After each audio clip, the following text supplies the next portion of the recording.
ಅದ ರೀ ಈಗ ಅವ್ರು ಏನು ಹೇಳತ್ತೀರಿ ಇವ್ರಿಗೇನು ಡಿಸಿಸ್ ಬ್ಯಾಂಕ್ ಸಂಬಂಧ ಪ್ರೆಸ್ ಕಾಮ್ ಇರ್ತಾರೆ ಅಲ್ಲ ಅದಕ್ಕೆ ನಾನು ಹೇಳಿ ಮಾನ್ಯ ಸತೀಶ್ ಜಾರಕಿಹೊಳಿ ನಾವು ಅಣ್ಣಾ ಸಾಹೇಬ್ ಜೊಲ್ಲೆ ನೇತೃತ್ವದ ನಮ್ದೊಂದು ಪ್ಯಾನೆಲ್ ಆರಿಸ್ಬತ್ತು.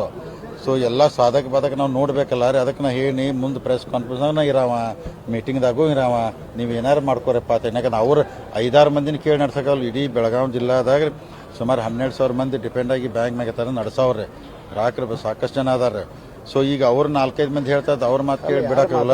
ಅವರು ಕೂಡ ಎಲ್ಲ ಸಹಕಾರ ಸಂಘದಲ್ಲಿ ಭಾಗವಹಿಸ್ತಾರೆ ಅವರು ಸಹಕಾರ ಸಂಘದಾಗ ಈಗ ಅವ್ರು ಡೈರೆಕ್ಟ್ ಕೇಳೋದ್ರಿ, ಅವ್ರ ಥ್ರೂ ಕೇಳಕ್ ಹಚ್ತಾರ್ರಿ. ಅವರೆಲ್ಲ ಮಾಡಿದಾರೆ. ಅದಕ್ಕೆ ಬ್ಯಾಂಕ್ ಚಲೋ ನಡೆಸ್ಬೇಕ್ರಿ. ನಾಳೆ ಏನಾರು ಹೆಚ್ಚು ಕಮ್ಮಿ ನಾಳೆ ಜನ ನಮ್ಮನಕ್ಕೆ ನಿಮ್ದ ಪ್ಯಾನ್ ಗುಂಪಿತ್ತು, ಅದಕ್ಕೆ ನಾವು ಪ್ರತಿಯೊಂದ್ರಾಗ ಅಣ್ಣಾ ಸಾಹೇಬ್ ಜೊಲ್ಲೆ ನಾವು ಇನ್ವಾಲ್ವ್ ಆಗಿ ಪ್ರತಿಯೊಂದು ಪೈಸಾ ಟು ಪೈಸಾ ನೋಡ್ತೀರಿ. ಮತ್ತು ಎಲ್ಲ ಶುಗರ್ ಫ್ಯಾಕ್ಟ್ರಿ ಮತ್ತೊಂದು ಲೋನನ್ನು ಕಾನೂನುಬದ್ಧವಾಗಿ ಕೊಟ್ಟಿದ್ರಿ. ಅವ್ರು ಬೇಕಾದ ಸ್ಟೇಜ್ ಮ್ಯಾಗ ಬೇಕಾದ ಕಾಗದ ತೊಗೊಂಬರ್ಲಿ, ಕಾನೂನುಬದ್ಧವಾಗಿ ಅದಾವು, ಏನೂ ಮೋಸ ಆಗಿಲ್ಲ, ಯಾರಿಗೂ ಹೇರಲ್ಲ ರೀ. ಅಣ್ಣಾ ಸಾಹೇಬ್ ಜೊಲ್ಲೆ ಅವ್ರು ಮತ್ತೆ ಈಗ 540 ಕೋಟಿ ಡಿಪಾಸಿಟ್ ಹೆಚ್ಚಾಗಿದೆ. ಮಾರ್ಚ್ ಎಂಡ್ ತಗ ಇನ್ನೂ ಜಾಸ್ತಿ ಹೋಗ್ತೈತೆ. ಬ್ಯಾಂಕ್ ಚಲೋ ನಡೆದೈತಿ. ಅದಕ್ಕೆ ಅಪಪ್ರಚಾರಕ್ಕೆ ಅಂದ್ರೆ ಯಾರು ಕಿವಿ ಕೊಡಬಾರ್ದು ವಿನಂತಿ.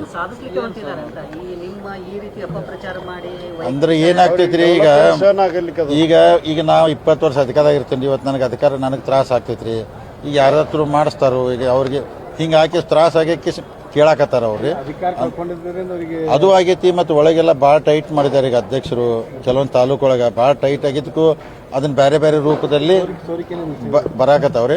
ಬ್ಯಾಂಕ್ ಮಾತ್ರ ತಮ್ಮ ಮುಖಾಂತರ ನಾ ಎಲ್ಲ ಗ್ರಾಹಕರಿಗೆ, ರೈತರಿಗೆ ನಾವು ವಿನಂತಿ ಇಷ್ಟ ಮಾಡ್ಕೋತೀನಿ, ಬ್ಯಾಂಕ್ ಬೆಸ್ಟ್ ನಡೆದಿದೆ, ಏನೂ ಸಮಸ್ಯೆ ಇಲ್ಲ. 5 ವರ್ಷ ಒಳಗೆ ನಾವು ಏನು ಅನ್ಕೊಂತೀವಿ ಅಚೀವ್ಮೆಂಟ್ ಮಾಡ್ತೇವೆ. ಧನ್ಯವಾದ.